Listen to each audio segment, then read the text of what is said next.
Assalamualaikum dan selamat sejahtera. Kami daripada kumpulan 7 dari kumpulan PMCG session 2 ingin membentangkan tentang golongan anti vaksin. Ahli kumpulan kami terdiri kepada 5 orang iaitu Nama saya Zulfakar bin Zahari. Nama saya Muhammad Irsyad bin Sudirman. dan saya Faris Azam bin Ahmad Supi. Nama saya Muhammad Syahmi Aiman bin Muhammad Kahar.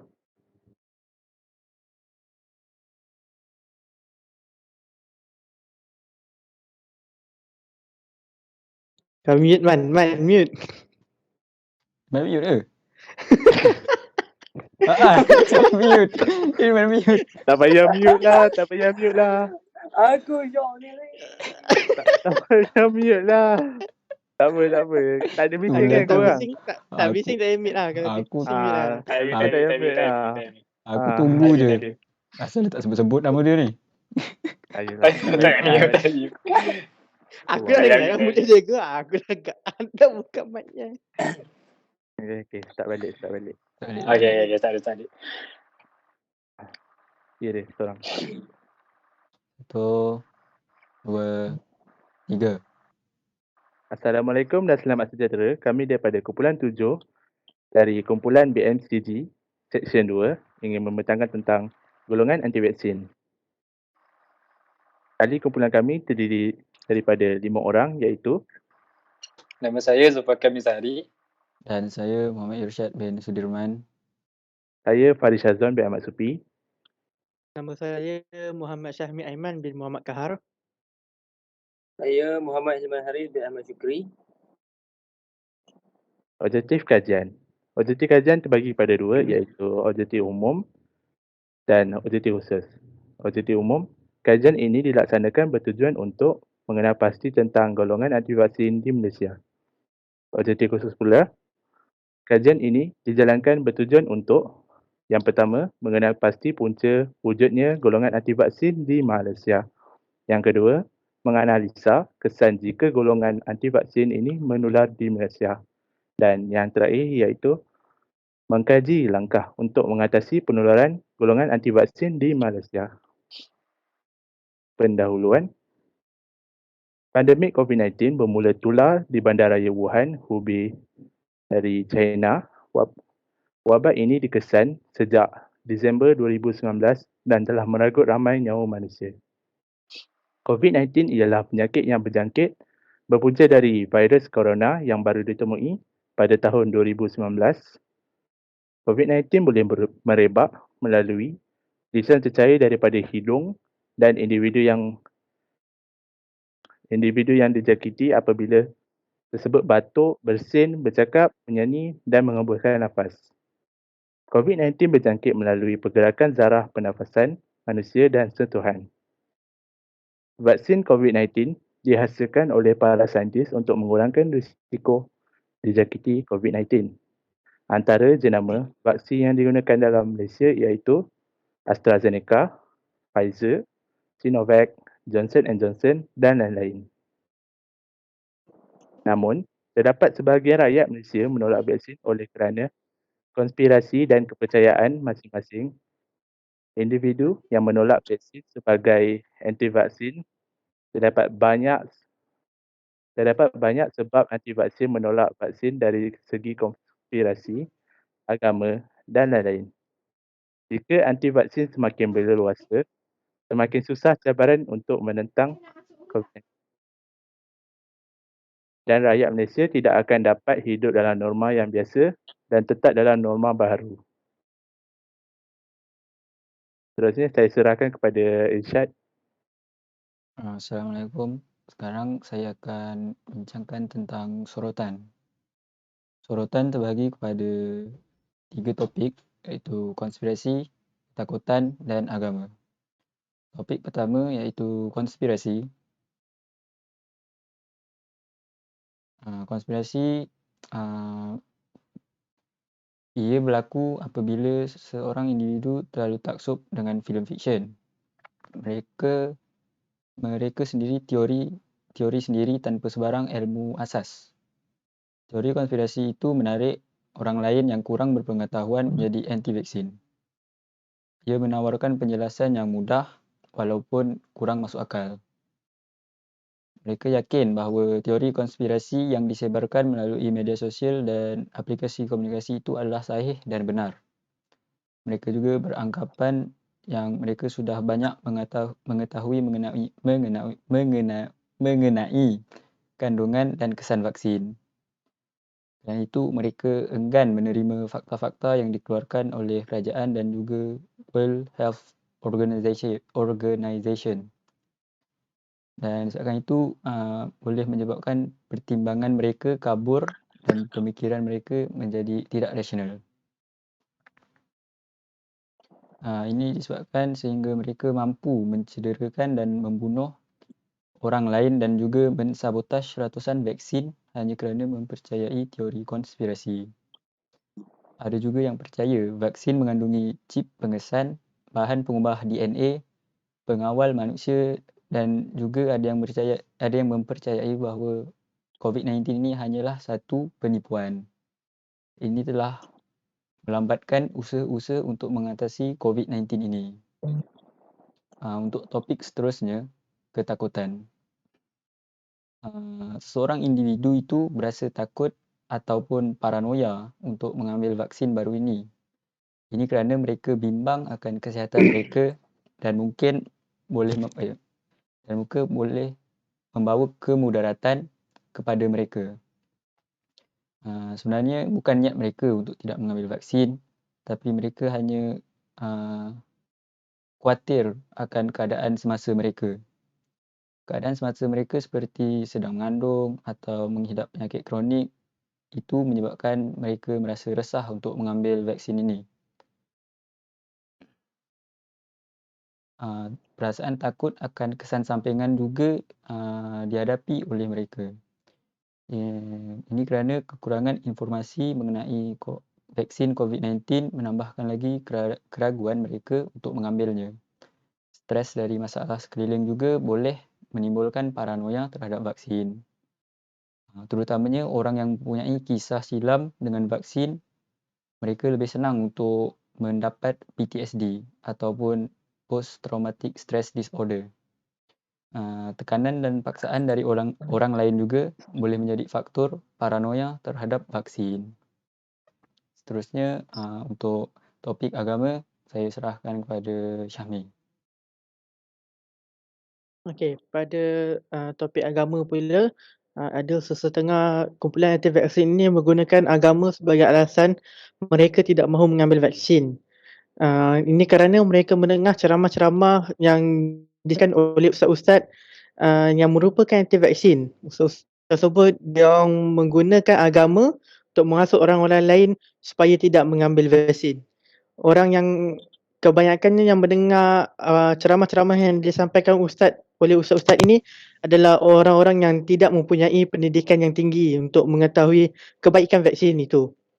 Ada juga yang mengatakan bahawa vaksin itu mengandungi bahan-bahan yang haram di dalam agama mereka.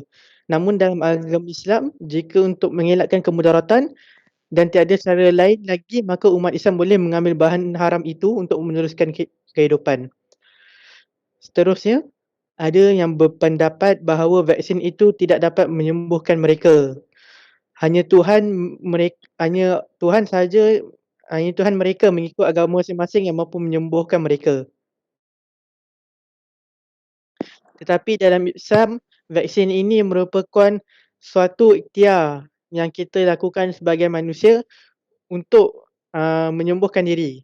Golongan anti vaksin yang berfikiran seperti itu jelas sekali masih kurang berpengetahuan dalam ajaran agama.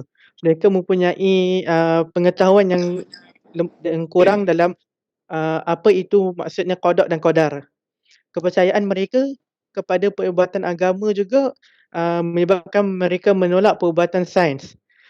Mereka beranggapan bahawa cara rawatan mengikut agama lebih berkesan daripada cara rawatan moden. Seterusnya, golongan anti vaksin Islam percaya bahawa vaksinasi ini adalah suatu agenda Yahudi dan Dajjal. Mereka beranggapan bahawa COVID, penyakit coronavirus ini dan vaksin ini semua telah ada dalam rancangan mereka. Okey, seterusnya dalam metodologi kajian, saya serahkan kepada Zulfaqar. Silap pada saya. Oh, kepada Ah, Profesor Izwan. metodologi kajian. Berdasarkan kajian yang dilakukan, semua pengkaji telah bersetuju untuk menggunakan sumber internet sebagai kaedah untuk mencari maklumat oleh kerana keadaan banjir dan COVID-19 yang agak teruk. Rujukan di sumber internet lebih mudah dicari berbanding pergi ke perpustakaan oleh kerana skop kajian lebih mudah dicari di internet kerana isu virus COVID-19 dan anti-vaksin adalah isu yang agak baru kerana virus COVID-19 ini baru ditemui pada tahun 2019 dan tidak banyak buku yang ada di perpustakaan yang berkaitan tentang virus COVID-19 dan anti-vaksin. Para pengkaji juga berbincang tentang topik yang ingin dikaji secara online dan menggunakan aplikasi WhatsApp dan Discord. Kerana pengkaji tidak dapat bertemu oleh kerana pembelajaran online dan tempat tinggal yang berjauhan. WhatsApp dan Discord adalah aplikasi yang menggunakan internet untuk berhubung antara satu sama lain walaupun berjauhan tempat tinggal. Dengan menggunakan dua aplikasi ini, kami dapat meneliti kajian dengan lebih terperinci dan membantu satu sama lain sebagai satu kumpulan. Seterusnya, saya serahkan kepada Zulfaqar untuk bentangkan tentang perbincangan dan hasil kajian. Bagi bahagian perbincangan pula, data yang saya ambil ini dipetik daripada portal COVID Now.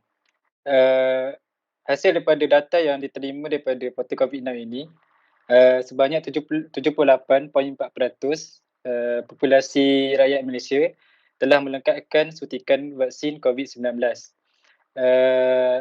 Selepas itu, 96.9% daripada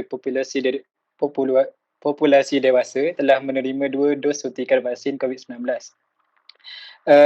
Dan sebanyak 20.4% populasi rakyat Malaysia yang masih belum divaksin setakat 27 Disember 2021 yang berdasarkan daripada data portal COVID Now.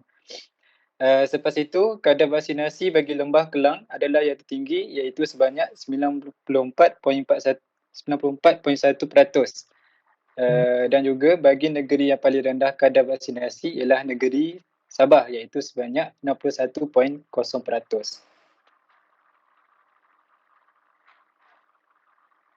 Okey, langkah yang diambil untuk meningkatkan kadar vaksinasi.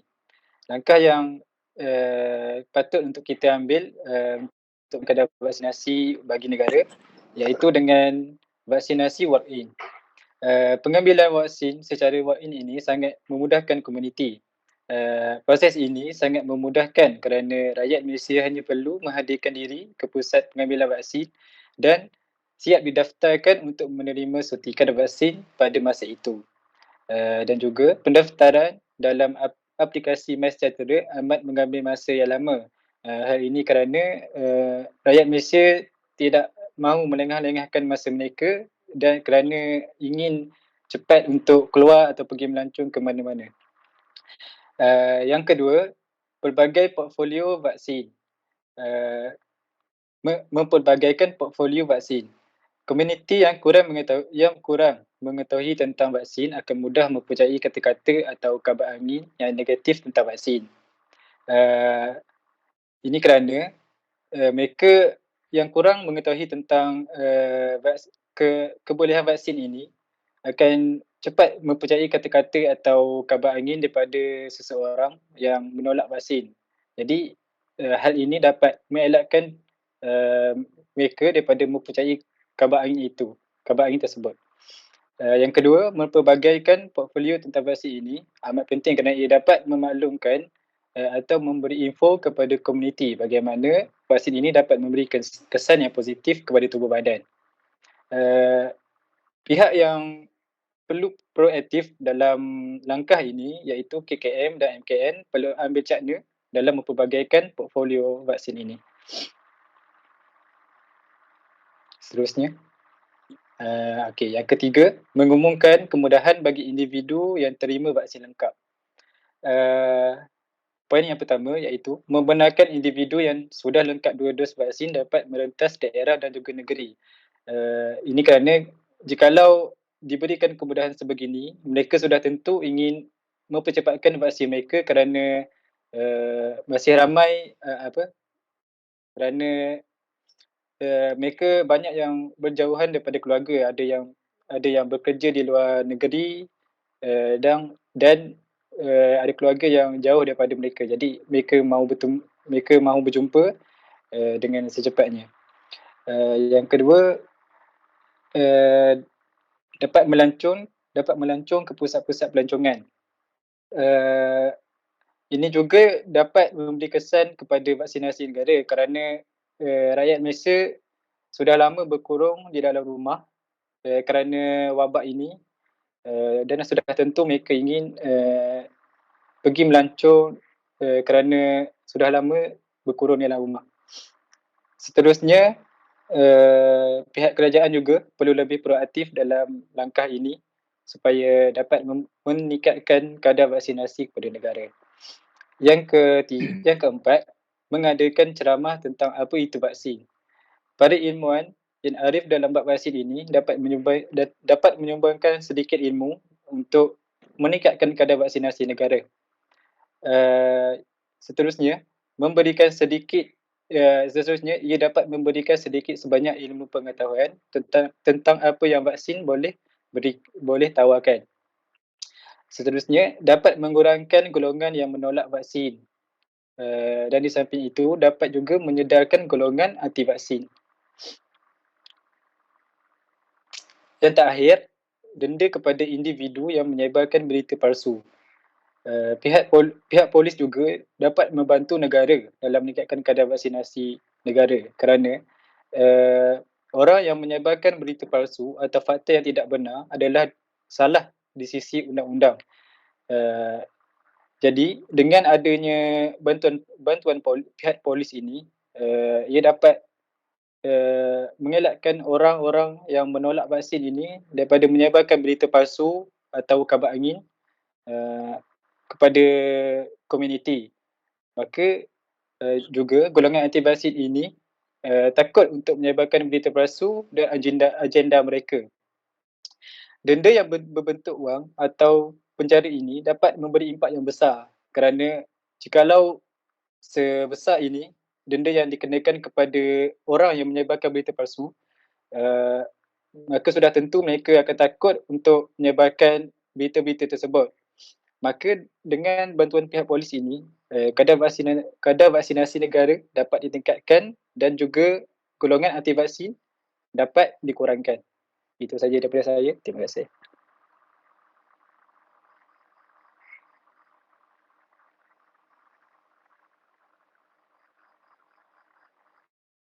Okey, seterusnya saya akan terangkan mengenai pandangan tentang vaksin daripada golongan agamawan dan ilmuwan. Okey, pada pandangan golongan ilmuwan, vaksin ini mengandungi bahan aktif dan bakteria atau virus iaitu antigen yang membantu tubuh manusia menghasilkan antibodi untuk melawan penyakit apabila dijangkiti. Pada pandangan agamawan pula, imunisasi merupakan satu jalan pencegahan. Pencegahan adalah perkara yang amat dituntut dalam sesuai dengan kaedah usul fiqh. Seterusnya, alasan mengapa mereka menolak vaksin, iaitu golongan anti vaksin ini sendiri. Poin yang pertama, kaedah pembuatan vaksin ini bersumberkan bahan yang haram.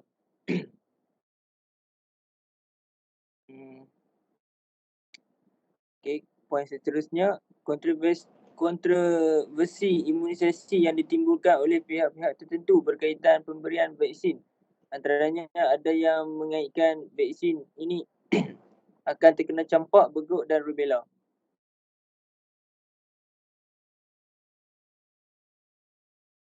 Seterusnya, mitos vaksin yang ramai masih mempercayainya. Perbuatan vaksin ini adalah hasil daripada konspirasi kuasa barat dengan mencipta virus COVID-19. Mencipta pula vaksin bagi tujuan ia dijual dan mendapat keuntungan besar daripadanya. Seterusnya, propaganda anti vaksin. Meneruskan serangan melalui media sosial, WhatsApp dan juga mulut ke mulut. Di mana kita dapat lihat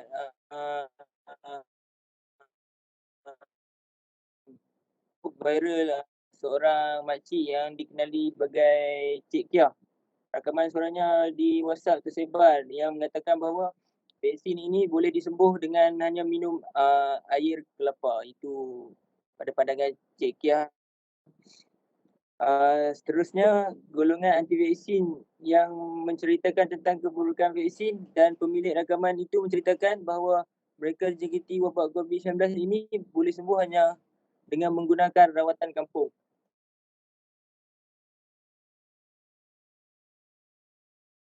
Okey. Kesan tidak mengambil vaksin. Poin yang pertama, COVID-19 menyerang pesakit dan merangsang sistem kekebalan atau immuniti dan membawa kepada masalah pembekuan darah, kerosakan tisu dan kesukaran bernafas. Memberi kesan yang amat buruk kepada golongan rentan termasuk kepada warga emas dan mempunyai penyakit-penyakit sampingan yang lain seperti obesiti, kencing manis dan darah tinggi. Jadi kita dapat lihat statistik ataupun rekod daripada KKM, golongan warga emas ini banyak terkena jangkitan COVID-19. Seterusnya, individu yang menjadi mangsa penyakit ini bukan hanya mengalami masalah sukar bernafas, malah bakal menghembuskan nafas terakhir bersendirian dan dikebumikan tanpa disertai orang yang tersayang. Hal ini kita dapat lihat di sosial media, ramai yang telah meninggal dan hanya dapat melihat ahli keluarga mereka melalui rakaman. Video itu amat menyayat hati. Seterusnya, jika seorang wanita hamil diserang wabak COVID-19, biasanya kesannya lebih buruk kepada ibu dan bayi dalam kandungannya.